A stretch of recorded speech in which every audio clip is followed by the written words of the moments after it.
Tonight we travel back to a time before sleep hygiene was even a concept, when bedtime meant crawling onto a sack of straw and praying nothing inside it was still alive.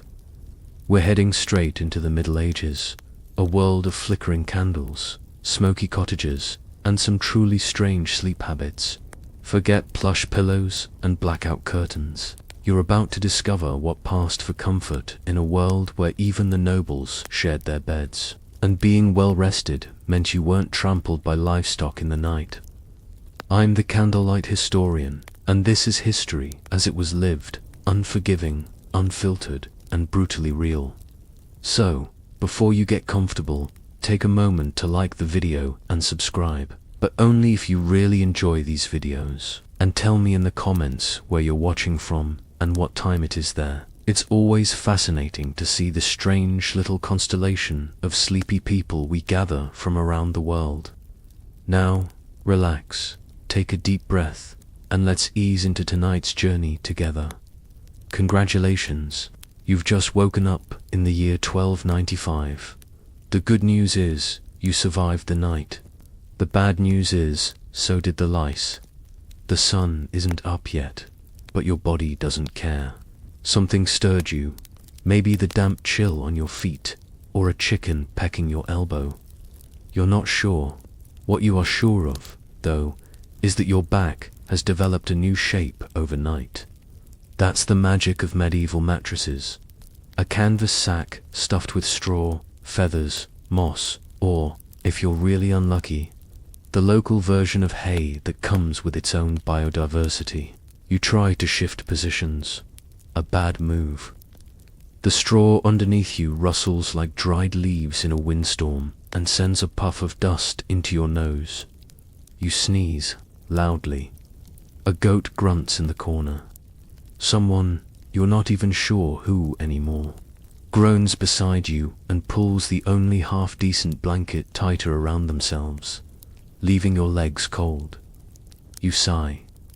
There are no memory foam beds here, no ergonomic pillows, no orthopedic supports, just layers of sweat, straw, and regret. The same regret you feel every morning when you remember that yes, this is your life.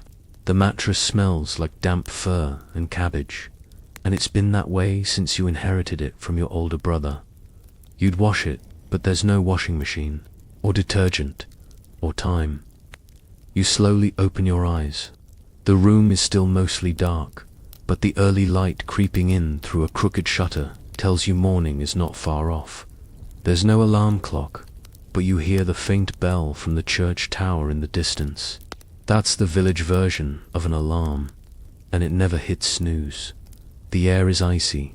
It seeps through the gaps in the walls and down from the thatched roof, which, despite its charm, has never successfully kept anything out. Your breath fogs in front of your face. That's how cold it is. The cold is not the refreshing, crisp kind. It's the kind that makes your teeth ache before you even open your mouth. You try to stretch out your limbs, but there's only so much space.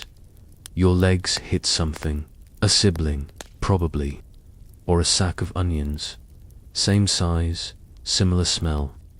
There's a loud snort from someone on your left. You don't check who it is. If you don't make eye contact, maybe you won't have to share the scratchy cloak someone threw over your feet in the night. Your bones ache. Not in a poetic way, in a very real, I've been sleeping on uneven ground for years way. You're 22, which in this time period makes you a seasoned adult, practically ancient. Your joints sound like they're being stirred with a wooden spoon, and your spine clicks like someone snapping kindling. You glance up at the ceiling beams, which are covered in soot from the hearth. A spider dangles there, watching, judging. You consider going back to sleep, but the straw jabs you in the ribs like it has something to say. So you shift again, only to feel a soft squish beneath your shoulder. Please, let that be an old turnip.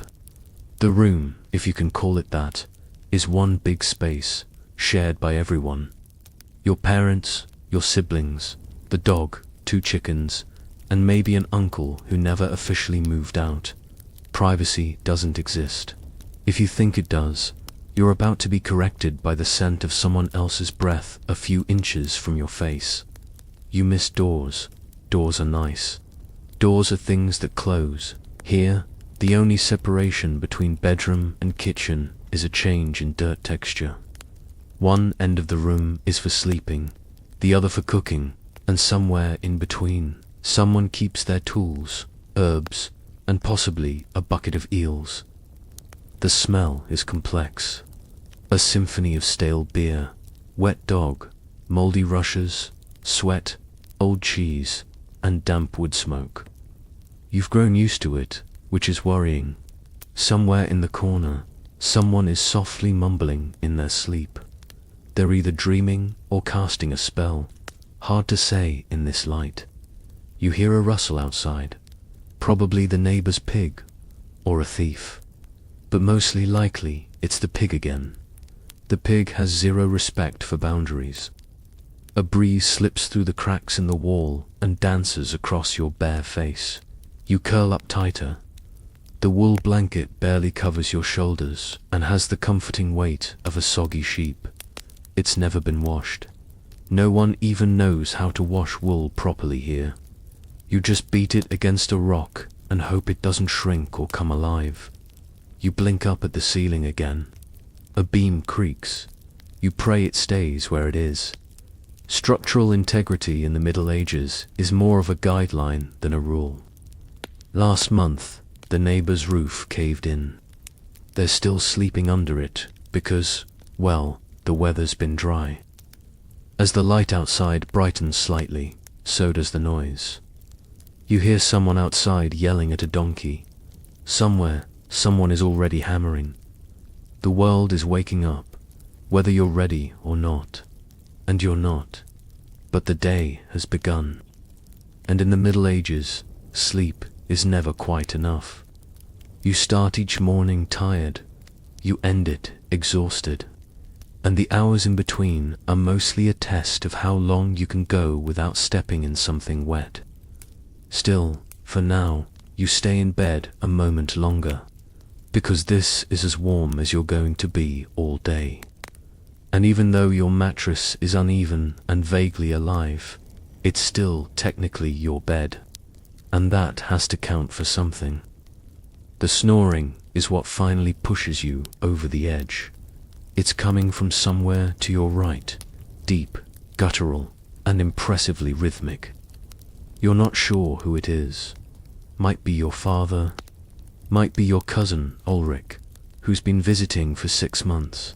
Whoever it is, they've got a set of lungs and a complete lack of shame. You sigh and turn over, only to get a faceful of someone else's hair. Long, greasy, and unmistakably human. You recoil slightly. That's your sister, or maybe your aunt. At this point, it doesn't really matter.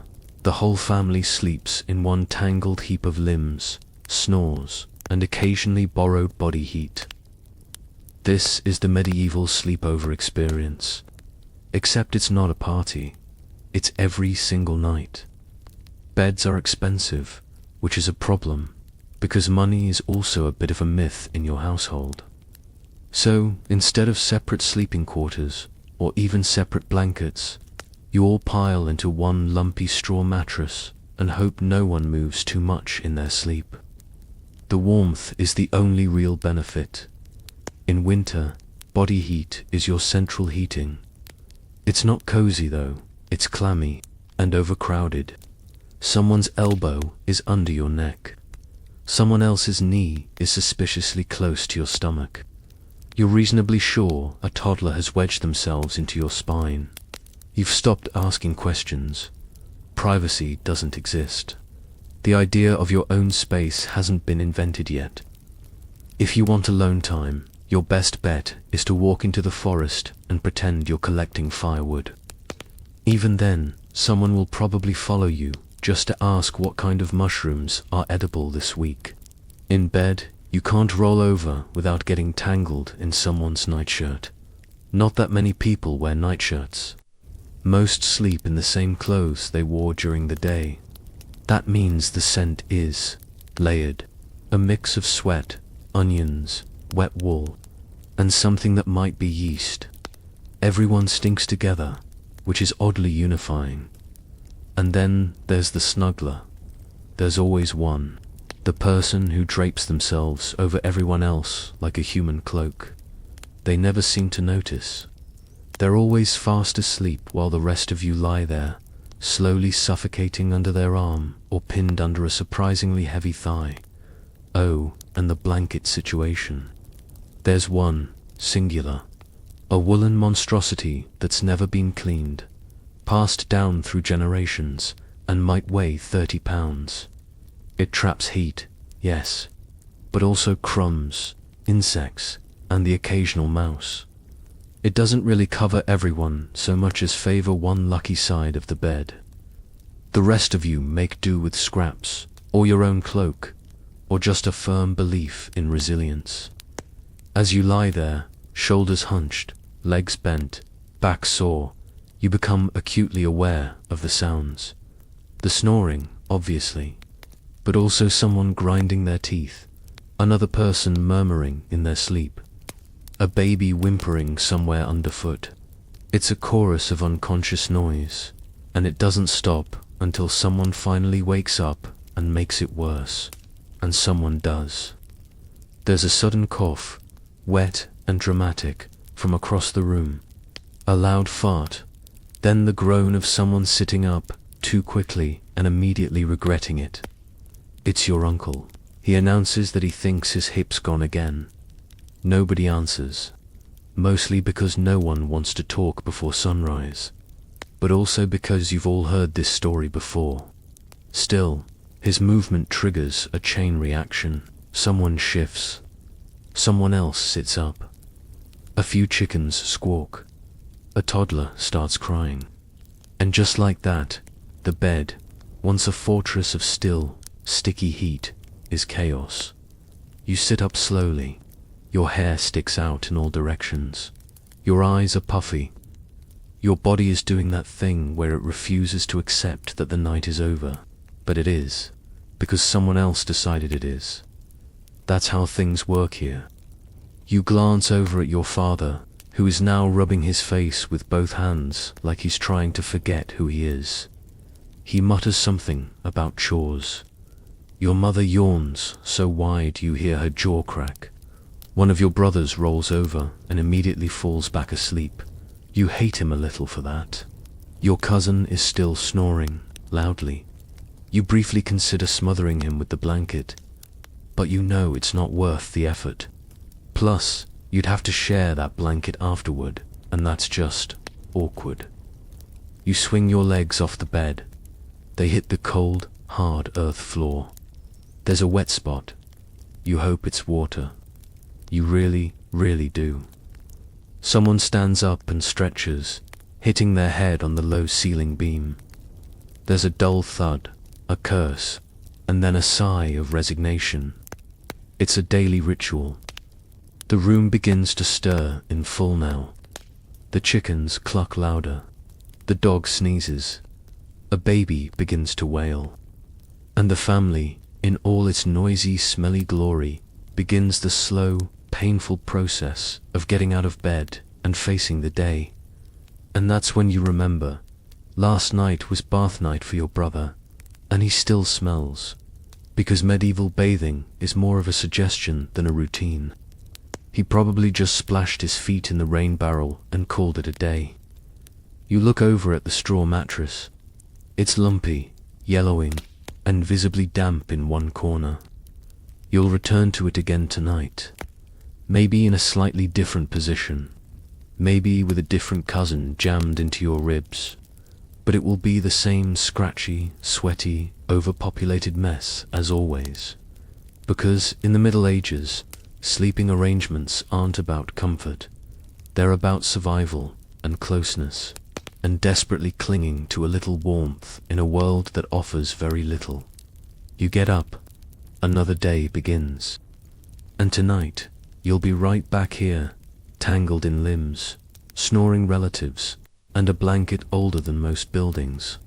There's something a bit ironic about calling this space a bedroom, considering it's also your kitchen, dining room, storage area, birthing chamber, and indoor livestock zone. But you work with what you have. The entire house is one room. One smoky, cluttered, dirt-floored room. And your bedroom, if you want to be generous, is the corner furthest from the cooking fire and closest to the door, where the wind gets a running start before slapping you across the face. The floor is packed earth, dry in the summer and mysteriously squishy in the winter. Occasionally, someone throws down fresh rushes to freshen up the place. It helps for about 20 minutes. Then the rushes start to rot and the smell of mildew politely reintroduces itself. Your bed, shared with half your family, takes up a third of the space. The rest is a chaotic mix of poorly organized daily life. There's a wooden bench with one leg shorter than the others. A pile of firewood shaped like a hedgehog. A clay pot that definitely had a purpose once, but is now just where people toss eggshells and unidentifiable things that squish. Above you, the rafters groan under the weight of smoked meat, drying herbs, and, on unlucky days, a curious cat. The cat isn't yours. But no cats are really owned here. They just come and go, like rumors or wind. The fire in the hearth is still smoldering. That's good. Starting it from scratch every morning is a task you wouldn't wish on your worst enemy, which, incidentally, is probably your neighbor, Jeff. Smoke curls through the air, despite the hole in the roof that's technically called a chimney. It isn't. It's just where the smoke tries to escape while half of it stays behind to coat your lungs and walls in a nice even layer of soot. You squint through the gloom. It's hard to see much with only the faintest hints of light slipping in through the gaps in the wooden walls. If you want a beam of sunlight, you have to wait for it to align with one of the cracks, like celestial Tetris. Somewhere to your left, the family goat, yes, you have a goat, is chewing something it definitely wasn't supposed to find. It's tied to a post in the corner, surrounded by what used to be your mother's herbs, your father's boots, and what might be part of your breakfast. There's no barrier between you and the animals. They live here too, sometimes out of necessity, sometimes because the barn is full, sometimes just because they're better at finding warm spots than you are. The chickens, for example, have decided the rafters are perfect for sleeping, laying eggs, and, unfortunately, relieving themselves. You step carefully. That's not to say there are clear paths, more like slightly less hazardous zones. The floor is littered with bits of straw, bones, broken pottery, and the occasional toy carved from whatever wood was lying around. You once stepped on a splintered spoon and had a limp for a week. You glance over at the other corner, where someone is already reheating a pot of yesterday's stew over the fire. It smells faintly of cabbage, strongly of onion, and overwhelmingly of please, not again. But food is food, and it's not like you're getting variety unless someone invents spices. There's a shelf above the fire with your family's most prized possessions, a cup with a handle, a cloth that isn't entirely shredded, and a comb with 3 teeth still intact. Treasure. If you want to wash your face, you can use the water basin near the door. That's if no one knocked it over during the night, or mistook it for a chamber pot. Again, you duck as you walk, not because the ceiling is particularly low, but because the beams have a nasty habit of finding your forehead when you forget, which you do often. There are no windows, not real ones, just wooden shutters you can crack open during the day if it's not too cold, or raining, or windy, or full of biting insects, which it always is. Outside, someone's rooster is screaming into the void. It's his job. He takes it seriously. You sigh and glance around your not a bedroom. The hearth crackles, sending up another puff of smoke. Someone coughs. The goat sneezes. You adjust your tunic, scratch at a flea bite, and contemplate whether you can sneak 5 more minutes lying down before your mother makes you fetch firewood. You cannot, because the Middle Ages aren't about comfort. They're about function. Every space serves every purpose. You cook where you sleep where you eat while watching the dog try to steal a boot. You live inside a box of damp chaos, and somehow it all works.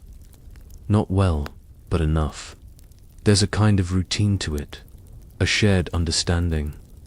Everyone stays in their corner until the noise gets too loud or the goat escapes again. Your bed may be nothing more than a straw pile shoved into a smoky wall, but it's yours. Sort of, until the next relative visits. Then it becomes theirs too. So you step over your brother's leg, duck under the herbs, side-eye the suspicious puddle near the door, and start the day. And you already know how it's going to end. Back in that same bed, breathing the same air, dodging the same chicken. Welcome home. You've already noticed that no one in this house changes clothes for bed. That's not laziness, that's just life. Pajamas, nightgowns, and a separate set of clothes just for sleeping. That's the kind of idea that would make your entire village laugh until someone pulls a muscle. You sleep in what you wore that day, what you'll wear tomorrow, and what you might still be wearing next week if the weather doesn't allow for laundry. Which, to be clear, is any weather at all. Today's outfit, the one now doubling as your sleepwear, is made of coarse wool. It itches, and it holds on to smells like it's got a personal vendetta. You've tried scratching, but all that gets you is red skin and some side eyes from your mother, who tells you to offer it up to God. God, apparently, is quite invested in your discomfort. There's no underwear, at least, not for most people. If you're a noble, maybe you get a linen undergarment or something with ties and status. But you, peasant hero of our tale, a going commando in a tunic that has absorbed months of hard labor and vague soup. Even if you had something nice to sleep in, you wouldn't risk wearing it to bed. Clothes are expensive, incredibly expensive. A decent cloak can cost more than a goat, and a goat is your backup heating system. The rich might sleep in lighter, finer linen when they're not showing off in brocade and fur. But even they don't have drawers full of comfy bedtime loungewear. 1 good set of clothes is enough. 2 is extravagant. 3 is pure fantasy. In winter, you layer whatever you can find, wool on wet wool. You wrap yourself in it like a particularly damp lasagna. You might add your cloak for extra warmth, or lie underneath it, or both. You've learned that versatility means using one garment for 12 purposes and pretending it's by design. When it's cold, and it's always cold, you never remove anything. Taking off clothes means letting the chill in, so you just crawl into bed fully dressed, minus your shoes, and hope for the best.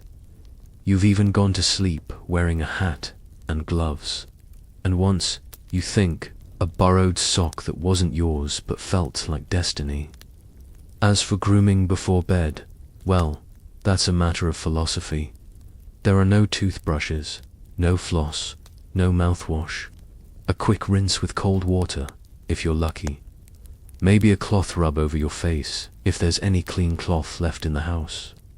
If you're really lucky, someone found a basin of rainwater that hasn't turned green yet. Hair brushing, possibly, if you have a comb, which you probably don't.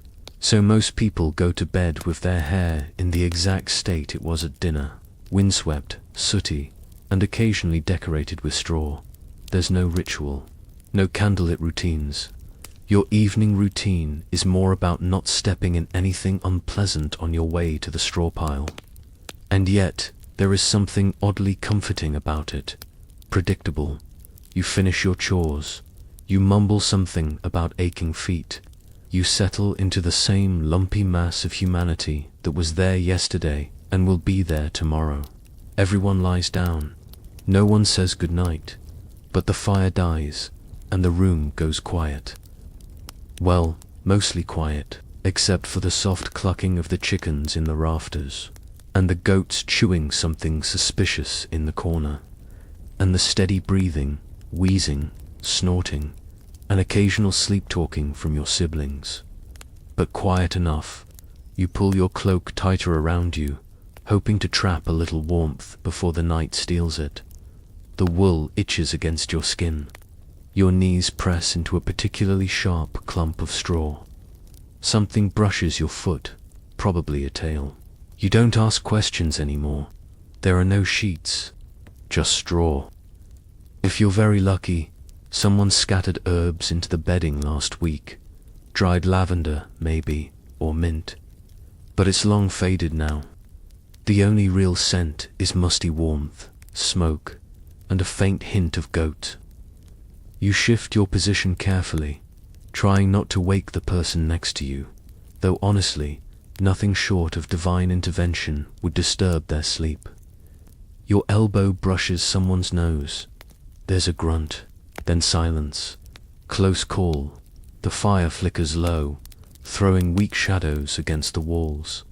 The smell of ash drifts through the room. It's oddly soothing, until you remember that sometimes the fire spits embers into the straw. You once woke up to your sleeve smoking. That was a memorable Tuesday. The draft creeps in under the door, and your toes curl instinctively. You try to pull the blanket up, but someone else already has most of it. You settle for curling tighter, balling up your cloak under your head like a pillow. It smells like wet sheep and firewood, but it's yours. And this is how you sleep. Not comfortably, not cleanly, but together, in one big pile of family, fabric, and fatigue. Tomorrow, you'll wake up in the same tunic. You'll smell like stew and soot, and you'll do it all over again. But for now, your eyes grow heavy, and sleep, strange, scratchy, and shared, begins to take hold. The sun sets early here, not just in winter, but most of the year, and when it does, your options shrink fast. Light, as you know it, barely exists. There's the fire, of course, but wood is precious, and no one wants to waste it just so you can stay up and make eye contact with your relatives in the dark. There's tallow candles, but they burn quick, smell like processed beef fat, and cost more than your monthly dignity. So what about bedtime? Bedtime happens when the light runs out. It doesn't matter if you're tired, or not, or halfway through something. If the world is dark, you're done. There's no late night reading, no screen time, no staring blankly at a wall, wondering what your life choices have amounted to. You go to bed with the sun, like a sensible medieval goat, and somehow it makes sense. At first, there's a bit of muttering. Maybe someone's still gnawing on a crust of bread. Someone else might be trying to finish a story, though you'll have to fill in most of the details from context and vague humming. The fire dims. The shutters are closed. The chickens have stopped their mutinous clucking overhead, and the rest of the village is also slipping into silence, not because it's peaceful, but because it's pitch black and everyone's equally terrified of tripping over their own goat. You shift back into your usual spot on the straw pile. It's not quite warm yet. Body heat takes time to accumulate, so you curl up tight. The cloak is wrapped around your shoulders. Someone's feet are pressed against your back. You don't know who. It's better that way. Sleep comes slow at first, not because you're restless, but because your body, stiff from work and food made entirely from turnips, refuses to shut down quietly. Your legs ache. Your shoulders burn. Your hands, cracked from labor, are balled up into fists beneath your chin. You resemble a disgruntled hedgehog in a linen sack. But eventually, your breathing settles, your thoughts quiet, and the heavy hush of nighttime takes over. This is the hour of quiet rustling. Someone turning over. A horse outside stamping in the mud. A whispered prayer from your mother, somewhere in the dark. And then silence. Not the modern kind, where there's always a fridge humming or traffic sighing in the distance. No, this is medieval silence. Dense, complete. A silence so thick, it makes your ears feel like they're waiting for something. You lie still. Time passes oddly here. It stretches, slows, folds in on itself. There's no clock to check. No glowing numbers to tell you how long until morning. Just darkness. And the faint sound of someone grinding their teeth in the corner. Your body begins to relax. The fire is down to embers. The air smells of soot and wool. The chill seeps through the blanket, but you're past caring. You drift into sleep. And then, sometimes, you wake up again. Midnight waking isn't rare, it's expected. A strange gift from the darkness. People rise for a bit, talk quietly, pray, even eat a small snack before drifting off for a second round of sleep. But you're not there yet. That's later. For now, you're drifting. Dreams here are strange, full of angels, demons, animals, and neighbors who borrow things and never give them back. Your brain makes meaning from scraps of daily life. You dream of turnips with human faces, of your cousin flying on a goat, of firewood that apologizes for splinters. The mind is creative, even when you're surrounded by livestock. Someone snores, loudly, a wet, gurgling affair that briefly makes you wonder if they're possessed. But no, that's just Uncle Bren again. He's got sinuses like bagpipes and dreams loud enough to shake the rafters. You try to turn over, but a foot blocks your path. You nudge it, it doesn't move. You sigh and pivot the other way, only to be met by someone's hand gently resting on your forehead. You lift it off like an old hat and place it respectfully behind you. The fire gives a final snap, and the shadows shift. You stare into the dark and listen, to the low breathing around you, to the creak of the beams, to the slow heartbeat of a village going to sleep. There's a peace to it, not comfort, exactly, but familiarity. You know this world. You know this bed, this fire, this air thick with wool and smoke.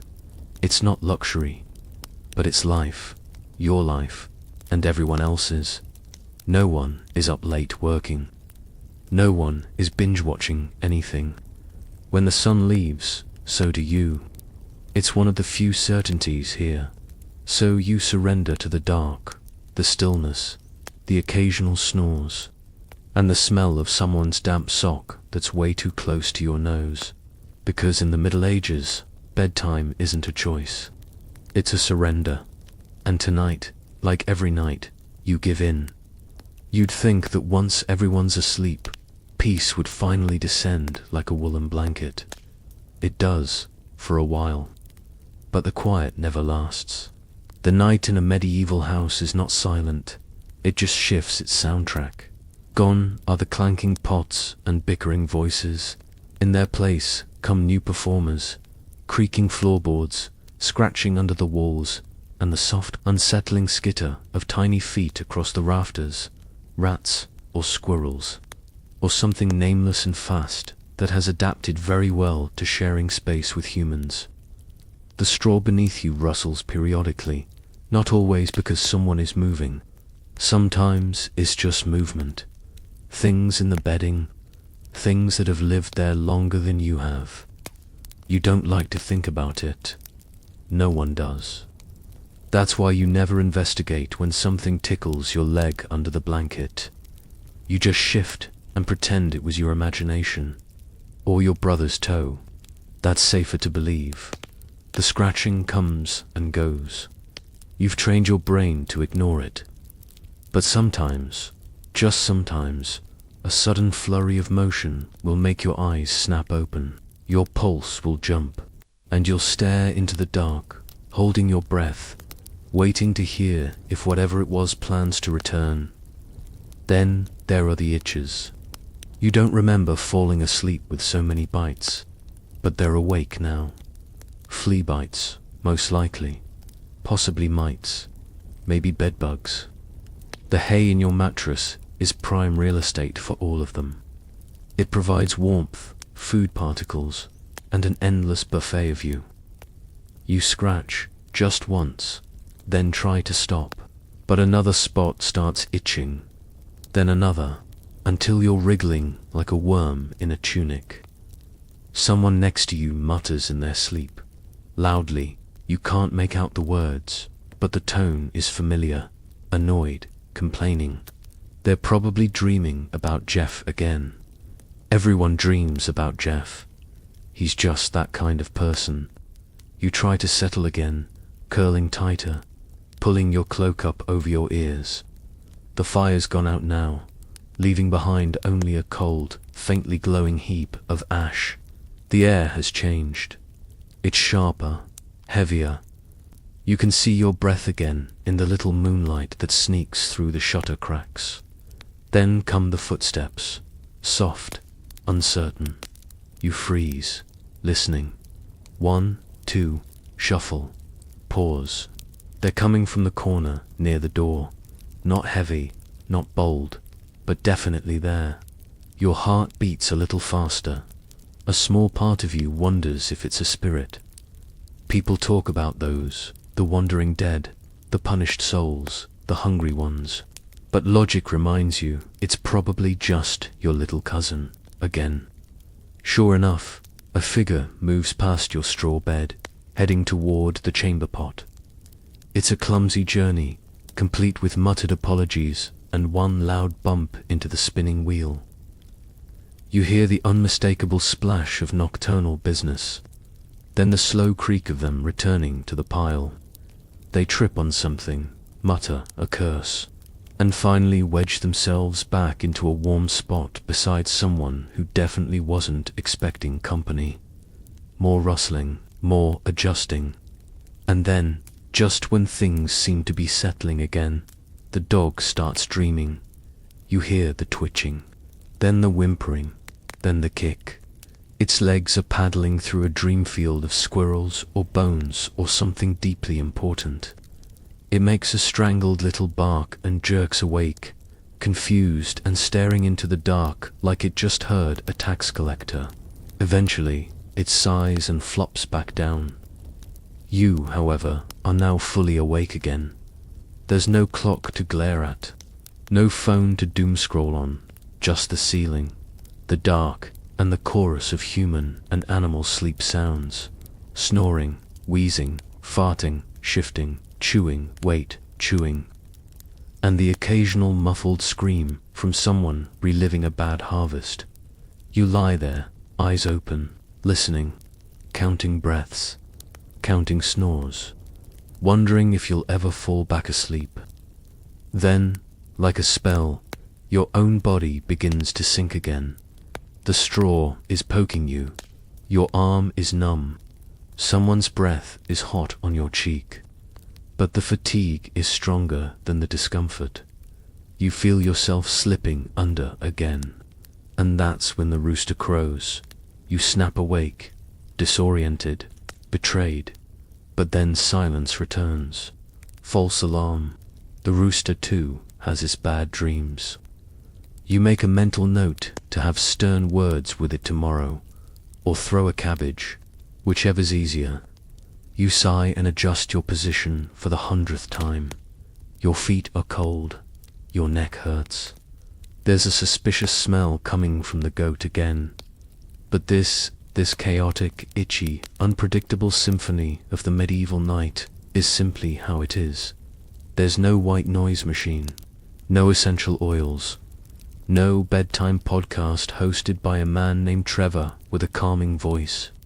There's only the darkness, the rustling, the scratching, and the deeply personal journey of finding peace while lying on something that smells like a barn fire. And somehow, against all odds, you do. You surrender again to the pull of sleep. even knowing you'll probably wake soon to a whole new cast of midnight interruptions. And then it hits you. Nature calls. Not gently, not like a polite knock on the door.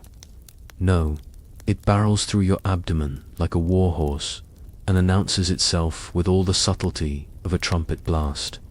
You try to ignore it. You really do. You curl up tighter, clenching everything, pretending maybe the sensation will pass if you just believe hard enough. But it doesn't.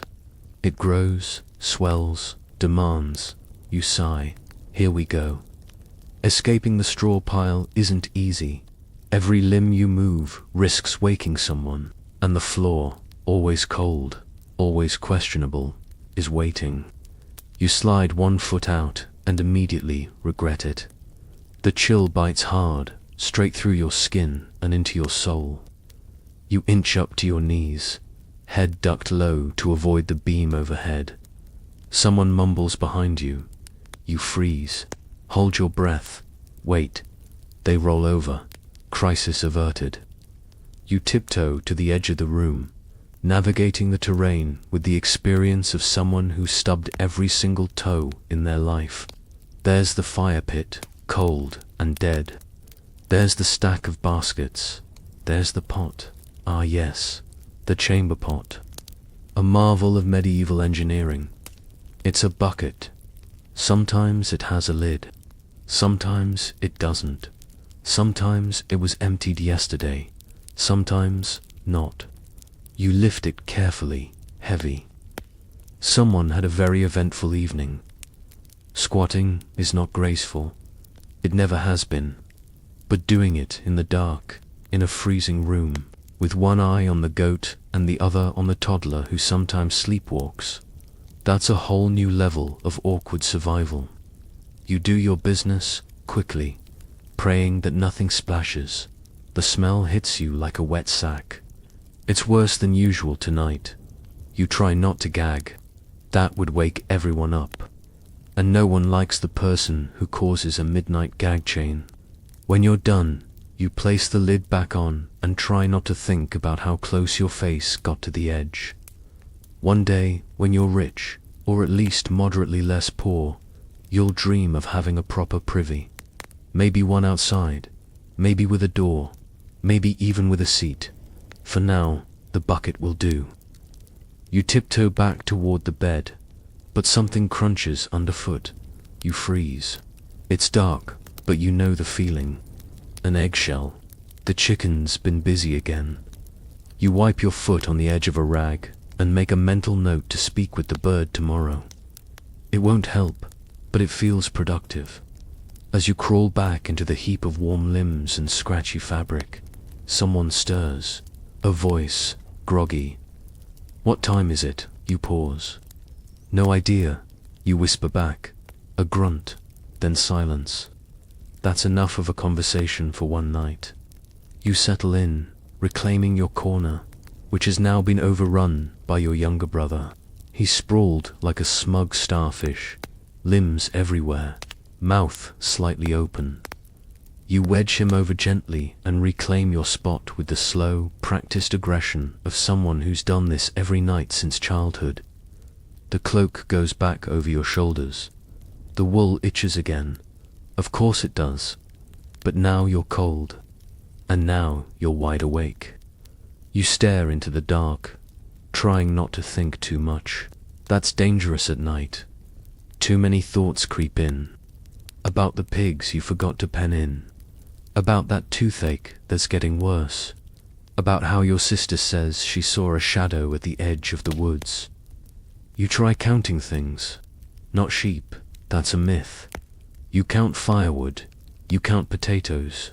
You count how many nights in a row you've woken up like this. It doesn't help. Your body's tired, but your brain's decided to be dramatic. You listen again. The dog's breathing has evened out. The fire is no longer glowing. The air is colder now, your breath fogging in front of your face. You shift closer to someone, anyone, for warmth. Personal space is not a medieval concern. Survival is, and shared body heat, while awkward, is efficient. You pull your cloak tighter and adjust your tunic. Something sharp pokes your side. A grain of barley, a needle, a tiny bone. You're too tired to care. You brush it aside, and slowly, finally, the weight of fatigue returns. Your muscles sink, your eyes blur, your thoughts begin to unspool into the slow, soft rhythm of dream. But just before you drift off again, you hear it. Outside, in the distance, a splash. Then a very familiar voice shouting. Someone in the next house just tossed their chamber pot out the window. It hits the street below with a sound you'll never unhear. You smile faintly, because at least, for once, it wasn't your turn. You've always suspected the nobles slept better. And in some ways, you're right. Their homes are bigger, warmer, and, crucially, come with actual rooms. Separate spaces, each with their own doors, floors made of wood or stone instead of dirt, and no wandering goats unless someone's making a point about rustic charm. If you're lucky enough to be staying in a manor house, perhaps as a servant, or just visiting under suspicious circumstances, you notice the difference the moment you enter. The noble's bed is a piece of furniture, not just a sack in the corner. It's large, elevated, framed with carved wood and draped with heavy curtains that keep out the draft, the light, and, if closed tightly, the smell of lesser people. These curtains are thick wool or even imported cloth, and in winter they're the only thing standing between the lord's family and hypothermia. The mattress is softer, made with layers of feathers or better quality straw. Some beds even come with pillows, real pillows. Not a folded cloak or a sack of turnips you pretend feels nice. The nobleman removes his outer clothing before bed. Not everything, mind you, let's not get revolutionary, but enough to make a difference. Maybe a linen shift, maybe silk, if he's truly wealthy and likes to feel fancy in his sleep. His wife does the same, her hair braided loosely down her back, possibly wearing a cap to preserve modesty or, more likely, to keep lice from getting too comfortable. They don't sleep alone. That's not the noble way. Even if they have a big bed, they often share it with each other, of course, but also with children, favored servants, or important guests. Privacy is more of a suggestion. Hospitality means squeezing everyone onto the same feather-stuffed platform and pretending it's an honor. You've heard stories of entire diplomatic visits sealed by sleeping arrangements, nobles sharing a bed to signal trust, alliance, or just a shortage of options at the local inn. Even kings aren't immune to this tradition. Royalty sometimes shares beds with advisors or visiting lords, not for comfort, but for proximity, warmth, and, of course, politics. But don't get too envious just yet, because the fleas don't care about rank. They're equal opportunity biters. And while a noble's bedding may be fancier, it's still infested. The warmth, the fabric, the layers. It's paradise for tiny, bloodthirsty tenants. So while the lord may be sleeping on a silk-lined mattress, he's also scratching his ankles at 2 a.m., just like you. Lice, too, make no distinction. They move from wig to wig, from cap to cap, from child to child. The only real difference between your lice and theirs is that theirs might have slightly more expensive tastes. And let's not forget the draft. Stone walls are grand until winter arrives. Then they become medieval refrigerators. Even with tapestries and fireplaces, noble homes are cold, very cold. So they stuff the bed with furs, blankets, and whatever children happen to be nearby. One noble once reportedly slept under 16 layers of fabric. 16, that's not bedtime, that's burial. Servants, of course, get the less glamorous sleeping quarters. Some curl up near the kitchen hearth, others on benches, or even straw mats outside the Lord's chambers in case someone needs a drink, or help undressing, or simply feels the vague medieval urge to ring a bell at 3 a.m. and ask for something unnecessary. You might hear quiet footsteps during the night as a maid stokes the fire, or a page tiptoes to the chamber pot with a candle in hand, its flame fluttering like a nervous soul. There are no alarms, but when the cock crows, and it always does, the household stirs. Not the nobles, of course. They rise when it pleases them, preferably with someone else drawing their curtains and handing them warm water for washing. You've seen this ritual once. A noble being woken gently, with murmurs of my lord and a cloth dampened in rosewater. You, in contrast, were woken this morning by a chicken sitting on your forehead. Still, there's something peaceful about watching a manor house fall asleep.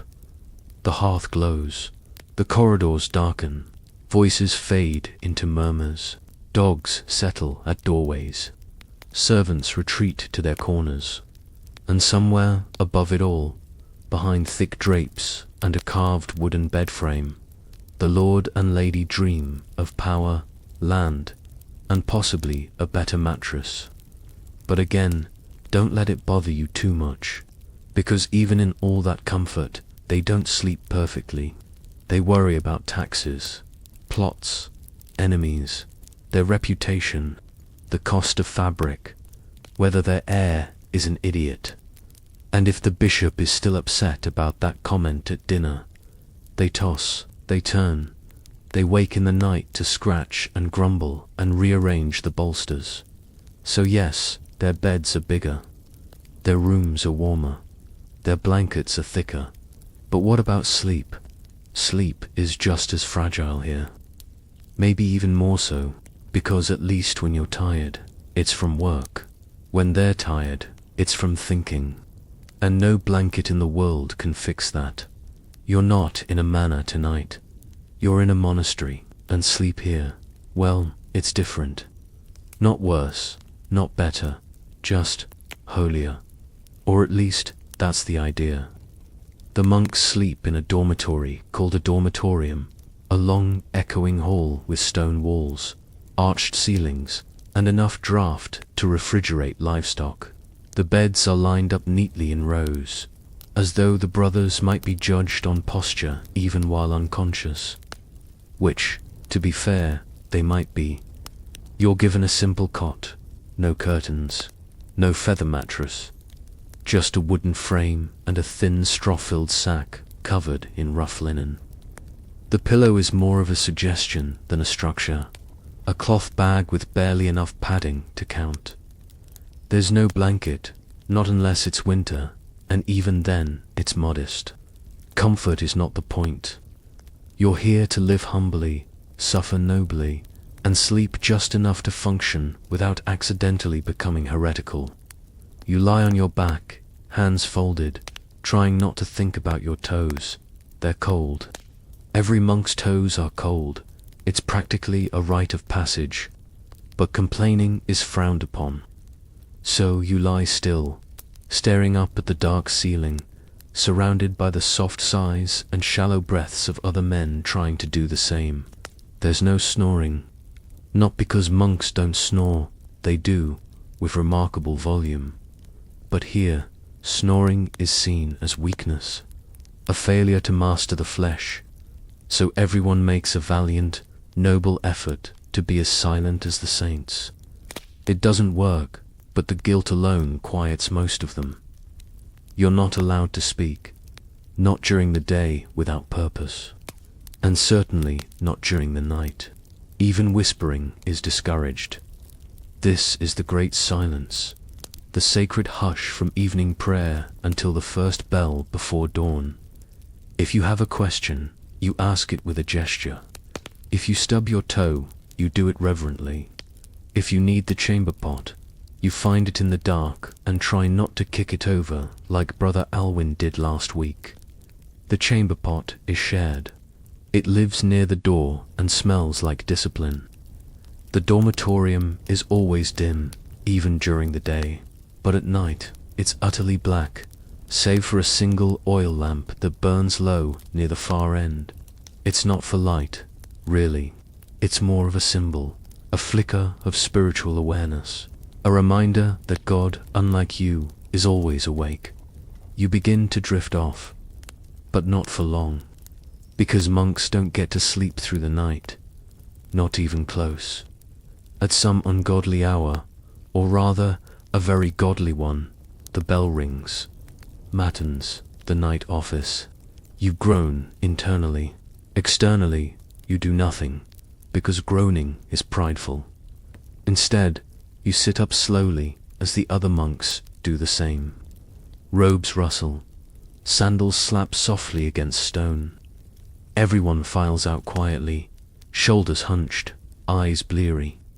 You follow them to the chapel, where cold stone and candlelight greet you like indifferent friends. It's freezing. You kneel, you pray, you chant psalms in Latin, half asleep, trying not to tip sideways. Your voice blends into the others, a slow, steady drone that fills the chapel like incense. No one is fully awake. That's not the point. You're not meant to feel rested. You're meant to be obedient, and very, very tired. After an hour or so, maybe more, you return to your cot. Your straw sack has cooled, but it still holds the shape of your body like a judgment. You lie down again. This time, you sleep more deeply. There's something about exhaustion that wipes away discomfort. But even now, your dreams are different, simpler, quieter. You dream of bread, of washing your hands, of sunlight on stone. Then, before the dream can finish, the bell rings again. Lords, it's still dark. You rise again. This is the life of a monk. Chopped up sleep, regulated hours, spiritual discipline over physical comfort. And yet, strangely, it works. Your body adapts, not happily, but steadily. You learn to sleep in short pieces, to rest in obedience, to find comfort not in warmth or softness, but in rhythm, in predictability, in silence, and occasionally in the simple pleasure of curling back into your cot for a final, blessed half hour before sunrise. Tonight, you're not in a monastery or a manor, or even your own cold, familiar hut. You're on the road. Traveling in the Middle Ages is never glamorous. There are no hotels, no front desks, and no complimentary breakfast buffets. There's you, your feet, and a path that disappears into the fog with a bad attitude. When night falls, you stop wherever you can. That might be a roadside inn, a stranger's barn, a haystack that doesn't already have something living in it, or, if luck has well and truly abandoned you, a patch of mud with a nice view of wolves. Tonight, you've managed to find an inn. Congratulations. That sounds better than it is. From the outside, it looks promising. Timber walls, a glowing window, and the faint smell of food that doesn't entirely reek of onions. But step inside, and the reality sets in quickly. It's packed. Travelers, merchants, farmers, and one man who might be a monk or might just be cold and lying. All squeezed into one smoky room that feels more like a livestock pen with beer. There's a fireplace, yes, but the heat never makes it to where you'll be sleeping. The innkeeper offers you a spot on a bench. That's it, a bench. You glance around and spot a few other beds. A corner by the fire already claimed by a large man with very loud dreams. A section of floor that smells suspiciously like someone spilled something yesterday and never apologized. And a straw pallet near the stables that technically counts as being indoors only because there's a roof involved. You choose the bench. It's hard, short, slightly sticky, but it's yours for the night. You share the space with two others. One is already snoring into his beard.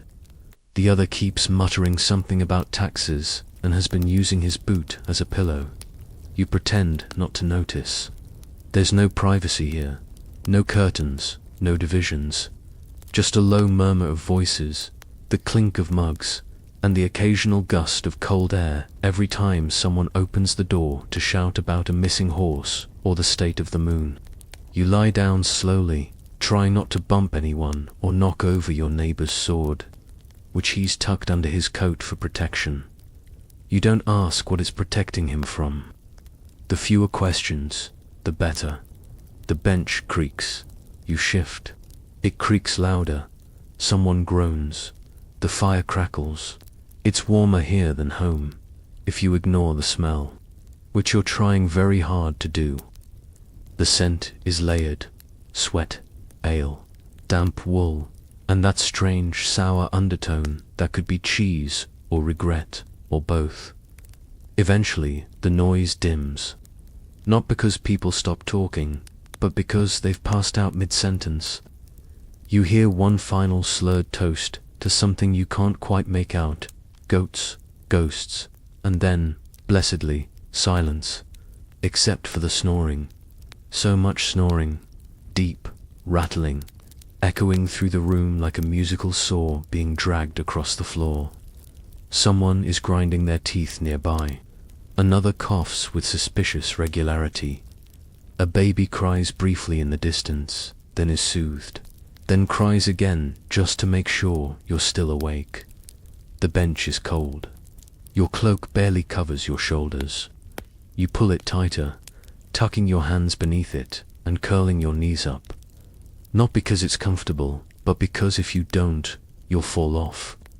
There's a lull around midnight, a sacred, brief moment when everyone's breathing sinks and the room actually goes still. You take a deep breath, and then someone kicks you, hard. You jolt, look around. Your bearded benchmate has twitched in his sleep and apparently believes he's fighting a war. He mutters something unintelligible and rolls over, taking most of your cloak with him. You reclaim what you can and scoot closer to the wall. It's cold there and damp, but it doesn't snore, so it's a fair trade.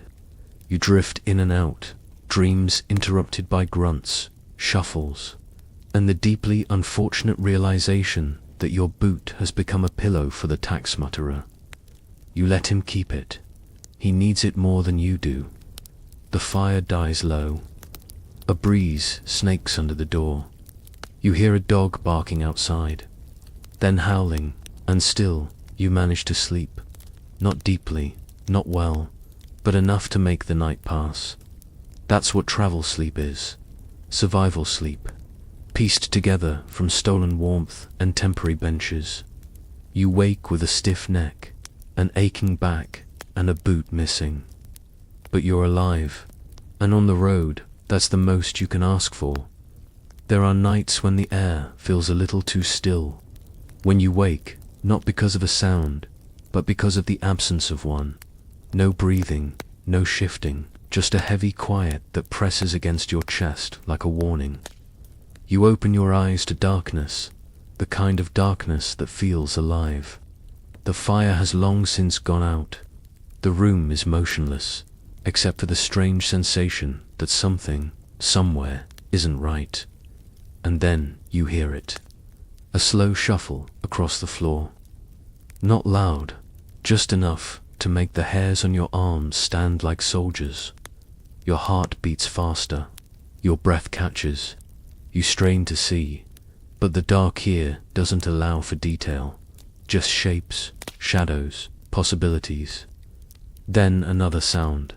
A soft thud, like a foot, misplaced, or something falling. You think of the stories, because in the Middle Ages, nighttime isn't just about sleep. It's when the veil between the seen and unseen gets thin. People whisper of ghosts, demons, fairies, saints, witches, possession. Even dreams are suspect. Messengers from God, or worse, the devil himself. So when someone moves at night, it draws attention. Sometimes, it's just a child looking for the chamber pot. Sometimes it's not. You watch as the shadow moves again, slow, deliberate. You hold your breath. And then it speaks. A whisper, low and anxious. Mama, it's your younger cousin. Eyes wide in the dark. Dream-walking again. You exhale, slowly. Your heart pounds less loudly. Sleepwalking is nothing new. Not here. It's a strange, half-understood thing. Most people treat it with fear or reverence. A sign of illness, or perhaps divine communication. Either way, it's not something to touch. Not something to interrupt. You stay still and let him wander. He pads across the room barefoot, muttering softly. One hand reaches toward the hearth, though there's no fire there anymore. Then he stops, sways slightly, and after a long pause, shuffles back to his bed, curling up as though nothing happened at all. Someone else stirs, whispers, he's dreaming again. A soft grunt replies, and silence returns. But your eyes stay open a little longer now. You've had your own strange dreams, after all. Ones where your teeth fall out, where a wolf sits at your table, where your mother speaks with the voice of the priest. They're not dreams you talk about. Not here. You keep them buried, like old bones in frozen earth. Because in this time, dreams aren't just dreams. They're warnings, omens, messages. A dream of falling is a sign of pride. A dream of water means change is coming. A dream of fire means you've made someone angry. Everyone has a story, a dream that foretold a death, or a child, or a plague. You grow up hearing them. Some whispered, some shouted in fear after waking with a scream. You've seen people change after dreams. You've seen mothers cry because their child saw a black dog in sleep. You've seen men visit the priest after dreaming of a bleeding moon. You've even seen someone dragged to the edge of town because their dreams became too vivid, too strange, and people started saying the word witch. So when you wake in the night, gasping from a nightmare, you keep quiet, you lie still. You don't mention the tall figure you saw. You don't mention the whisper in your ear. You just clutch your blanket a little tighter, squeeze your eyes shut, and wait for the morning light to wash it all away. The darkness in a medieval night is thick with stories. Every creak could be something ancient. Every breeze, something unseen. Every breath, something you didn't invite. And yet, everyone sleeps through it, mostly. Because they have to. You do your best to follow their example. But before you drift off again, you mutter a short prayer. It's not fancy, not even proper Latin, just a few words, asking for peace, for safety, for morning, because sometimes that's all you can ask for. Just one more morning. Sleep doesn't just come with darkness in the Middle Ages. It comes with rules, not written ones, of course, but ones everyone knows. Like how you don't sleep on your back unless you're looking for trouble.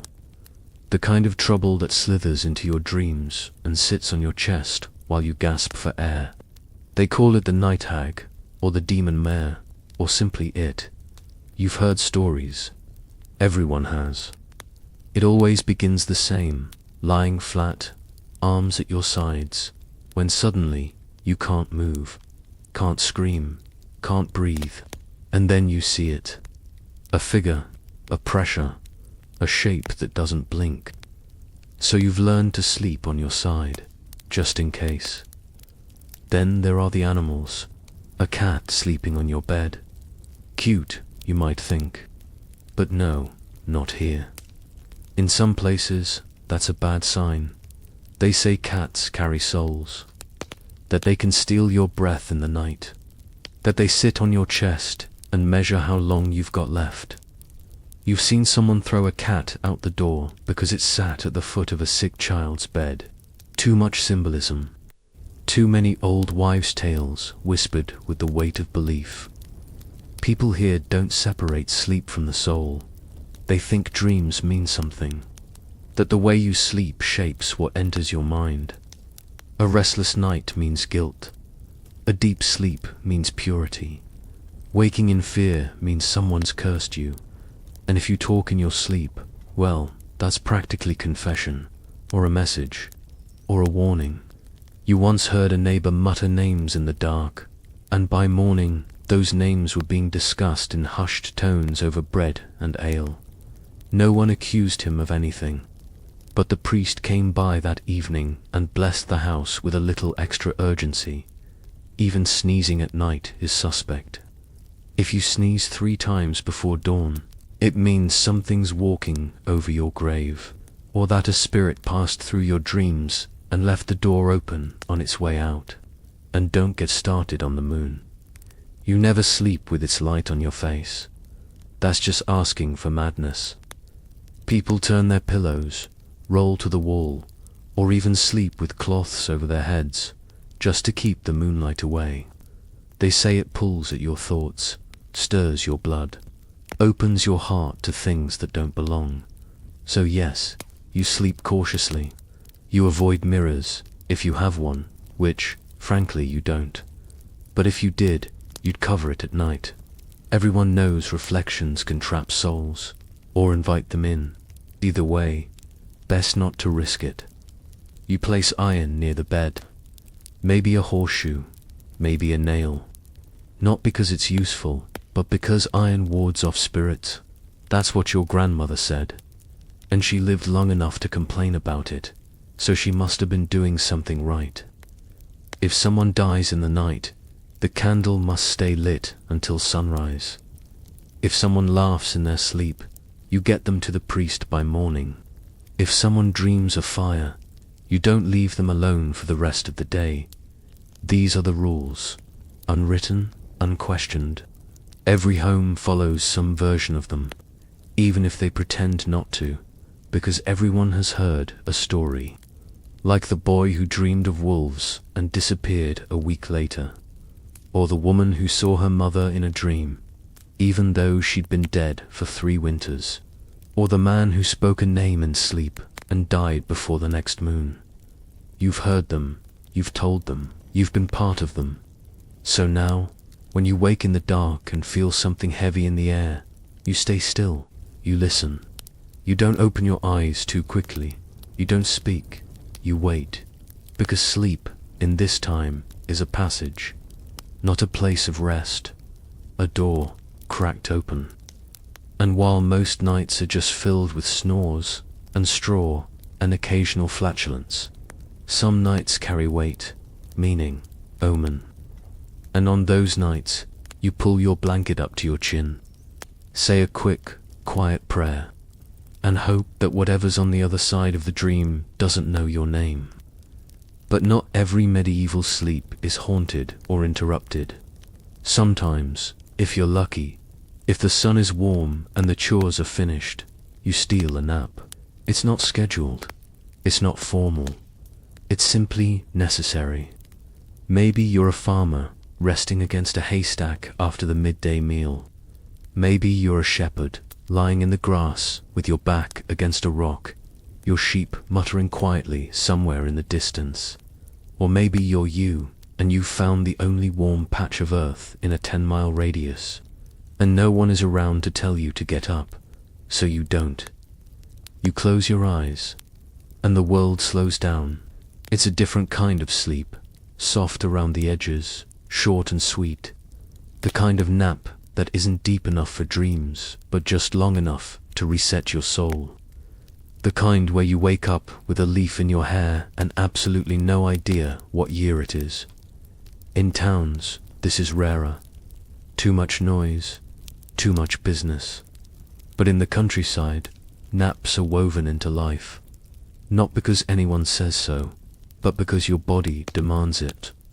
And if you're standing in a field holding a rake, there's only so long you can pretend to be awake before the grass looks suspiciously like a mattress. Children nap more often, of course. They curl up under tables, next to ovens, on the backs of wagons, or in their mother's lap during church. They sleep anywhere. No one minds. They're children. And they haven't learned yet how much harder it is to nap when you're old and full of complaints. You've had your share of naps, on flour sacks, on church pews, once memorably on top of a sleeping pig, and each one was its own small miracle. Because in a world where nighttime sleep is shared, interrupted, and sometimes unsettling, the midday nap is yours alone. No snoring neighbors, no fire to tend, no chamber pots, just the wind and the warmth, and maybe a bee that gets too curious. Sometimes people pretend to be working while they nap. They lean on a spade, sit down just for a moment, check the goats, which is often medieval code for lie in a field until someone yells my name. These naps are short, unspoken, and deeply respected. Even the priest naps, though he'll never admit it. But everyone's seen him with his head bowed a little too long over his book, lips moving but not really forming any words. And when you wake, you stretch slowly, blink up at the sky, feel the ache in your spine from lying on uneven ground, and smile anyway. Because that was real rest. Honest sleep, no interruptions, no suspicious noises, just you and the earth. There's an art to napping here. No blankets, no beds. You don't need them. You're not sleeping because you're tired. You're sleeping because you can. And that's rare. Even nobles nap, though they give it fancier names. A midday repose, or a moment of reflection. They'll drape themselves on cushions near the fire, pretending they're not snoring. A servant might fan them or play a lute, but mostly they just drool elegantly onto velvet. You don't get velvet, you get moss, and honestly, moss is underrated. Of course, naps can be interrupted. A shout, a goose, a sibling with a stick and no respect for peace. But even 5 stolen minutes is enough. You rise from your nap with straw in your tunic and a vague memory of dreaming about bread. Your cheeks are pink from the sun. Your hands still smell like dirt. And for a few golden moments, the world feels kind. Then someone calls your name, loudly, and just like that, the nap is over. But that little piece of sleep, it stays with you. Tucked in your bones. A quiet secret. The kind of sleep that doesn't belong to anyone else. Just you. Winter comes early in the Middle Ages, and it doesn't leave quietly. Nights stretch longer, colder, and quieter, save for the wind howling through the cracks in your walls and the occasional thump of something mysterious falling off the roof. In summer, sleep is something that slips in and out of your day, but in winter, it rules your life. You sleep more, but not all at once. Because in the cold months, people don't just lie down and sleep through the night. Not usually. Instead, sleep comes in 2 shifts. They call it first sleep and second sleep. It's not a rule or a superstition, just a rhythm. One your body naturally falls into when the sun sets at 4 in the afternoon and you've run out of things to do by 6. So you lie down early, soon after supper, bellies warm with broth, room lit by firelight, if you're lucky. You curl into your scratchy blanket, arms wrapped around your own ribs, and drift off by candlelight. If you could afford to light one at all, that's your first sleep. It lasts a few hours. Deep, solid rest. The kind that feels earned after a day spent digging, mending, lifting, or simply surviving. Then, as if someone nudged you gently in the ribs, you wake. Not all the way. Just enough. It might be midnight. Might be later. No one's keeping time. There's no bell for this moment. Just the silent agreement between your body and the cold world that now is the in-between. You stir, and so does the household. Quietly, No one turns on a lamp. They don't exist. Instead, you might add a log to the fire, say a few prayers, sit up and think. It's a strange little pocket of wakefulness. A pause in the night where time stretches and bends. Some use it to reflect, others to talk. A few, the more energetic, get up and tend to small tasks, mending a torn shirt, sharpening a blade, checking the animals, and some, let's be honest, use it for other things. Children conceived during second sleep have their own reputation. So do whispered confessions and soft laughter under woolen blankets. It's not scandalous, it's simply practical. In noble houses, it's the time for quiet reading or prayer by firelight. In monasteries, it's built into the schedule. Monks rising for their night office, chanting psalms in freezing chapels before returning to sleep like spiritual pendulums. You don't rush this wakefulness. You accept it. You sit in the dark, back against the wall, fingers warming by the coals. Your breath rises like mist. The only sound is the occasional shift of straw or the muffled cough of someone nearby. Then, when your eyes start to droop again, and the fire dies back into quiet embers, you lie down for your second sleep. This one's softer, dreamier. You sink deeper, not into rest, but into something quieter, the sleep of pre-dawn.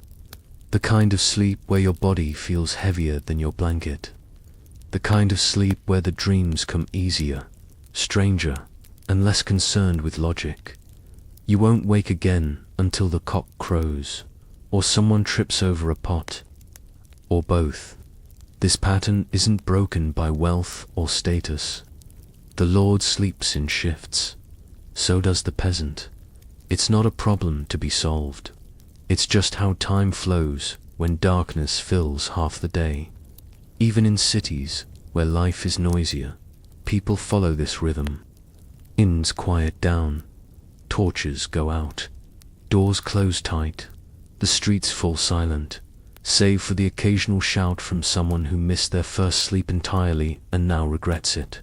And in that stillness, your second sleep curls around you like smoke, gentle, uninterrupted. Your body, having already done its heavy rest, now floats through the last hours like a boat adrift, until, as always, the light begins to return, through cracks in the wall, through gaps in the shutter, through the silence itself, and you stir again, as if waking twice is the only way to survive a world this cold. And then, of course, there's the final sleep, not the kind you wake from, the one with candles, prayers, and tightly folded hands, because in the Middle Ages, death is not a surprise, it's a regular guest. It comes early, it comes often, and when it comes, people know exactly what to do. If someone is dying, and most of the time they know it, the preparations begin before the final breath. There's no ambulance, no sterile hospital, just a wooden bed, a priest, and the family gathered close, half in grief, half in duty. You may be young, but even you have seen it before. The old woman down the road, the boy who drank from the wrong stream, the man who fell from the roof while thatching, they all followed the same path. The bed is made as comfortable as possible, which, again, is not very. A layer of clean straw, a cloth washed and warmed by the fire. If the dying person is lucky, a feather pillow is placed beneath their head. Soft, symbolic, maybe the only time they've ever used one. Candles are lit, not for light, for the soul. It's believed they guide the spirit, helping it find its way and keeping the darker things at bay. Shadows stay in their place when fire is present. Someone whispers prayers, Latin, mostly. You don't understand the words, but the rhythm is familiar, comforting, like a lullaby with consequences. The priest arrives, even if he has to be pulled from bed. He comes with holy water and a stern look. He's done this more times than he can count. He offers the last rites, prayers for the dying, absolution, the final blessing. Sometimes the dying respond, sometimes they don't, but the prayers are said anyway, because they matter, because they must. You've watched someone close their eyes for the last time, not with a cry, not with drama, just quiet, like they slipped from one sleep into another. The room holds still afterward. Everyone knows to keep their voices low. A cloth is placed over the face. The windows might be opened, just slightly, to let the soul out. Old habit, still followed. Better safe than haunted. The body stays in the bed for a time, not long. The air turns quickly, but long enough for goodbyes, for rituals, for washing. Yes, even in death, the body is washed. Carefully, lovingly, usually by the women of the house. It's not a job you volunteer for, but it's not avoided either. It's just part of the rhythm of life. Birth, work, marriage, rest, and this. The body is dressed in simple clothes. A shroud, perhaps, or their best tunic. Coins may be placed over the eyes, sometimes to keep them shut, sometimes as payment for the journey beyond. No one really agrees on which. If the family is wealthy, the bed might be moved to the front room for mourning. If not, it stays where it is, in the corner by the hearth, where it has always been. A few herbs are scattered around, sage, rosemary, not to ward off spirits, just to mask the smell. The villagers come to pay respects. Some cry, some pray, some bring bread or cheese and avoid eye contact. Everyone says something that sounds like comfort. Most of it isn't, but the presence is what matters. The burial is soon, always soon. The ground waits for no one, and then the bed is empty. Straw is changed. The blanket is folded. Someone else might take that spot now. Life moves on because it has to, but the house feels different, just slightly, quieter, like part of it has gone out with the candle. And at night, when you lie down in your usual place, shoulder to shoulder with the living, you can't help but wonder about the other kind of sleep. The one that doesn't end in a rooster's crow or someone tripping over a chamber pot. The one that comes with stillness and peace. And maybe, if the prayers worked, warmth. Because if nothing else, the people of this time believe this. That death, however sudden or strange, is just another kind of bedtime. And that, with enough candles, enough prayers, and enough love, no one truly sleeps alone. And now, as the candles burn low and the distant echoes of medieval life fade into silence, you rest once more. There are no chores to do, no goats bleating, no chamber pots, just stillness and breath, and the soft comfort of knowing that, for now, the world is quiet. You've made it through the night, through the straw beds and shared blankets, the cold winds and warm fires, the strange beliefs and whispered dreams. You've wandered through barns and manors, inns and monasteries, from first sleep to second, and into the final rest that all eventually meet. Let it all fade now. Let your breath slow. Let your shoulders drop. Let your thoughts drift like smoke from a dying fire. Picture it, a small wooden hut, a crackling hearth, a blanket pulled up to your chin. Outside, the stars shine in a sky untouched by light. A wind moves through the trees like a lullaby. Somewhere nearby, a rooster dreams of sunrise.